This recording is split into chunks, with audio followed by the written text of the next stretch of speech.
సరే తమ్ముడు, జాగ్రత్త. సేమ్ టు అన్న, మీకు కూడా. నేను అప్పుడే చెప్పా, ఆడిని చదువుకొట్టి వార్నింగ్ ఇస్తే నోరు మూసుకొని ఉంటాడని. వినలా? రేయ్, వాడు ఒక్కడే కాదు, వీడి చెల్లి కూడా వాడిని లవ్ చేస్తుంది. మనం ఆలోచనతో ముందుకెళ్ళాలి, ఆవేశంతో కాదు.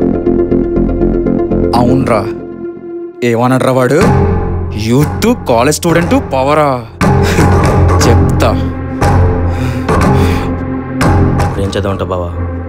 కొడితే 2 రోజులు ఆగి 3వ రోజు నొప్పి తగ్గిపోద్ది. నేను కొట్టే తప్ప వాడికి జీవితాంతం గుర్తుండిపోవాలి. రేయ్, నువ్వు చాలా సీరియస్గా తీసుకుంటున్నావు. చిన్న విషయం ఇది. ఇంటికెళ్ళి చెల్లితో మాట్లాడు, కన్విన్స్ చేయి. కాలేజ్ మార్చేస్తే సరిపోద్ది. అంటే మన చెల్లిని ఎవడో లవ్ చేస్తున్నాడంటే అన్నీ మూసుకొని కాలేజ్ మార్చేసుకోవాలా? ఇదంతా కాదు, నేను ఒక ప్లాన్ చెప్తాను, ఫాలో అయిపోండి.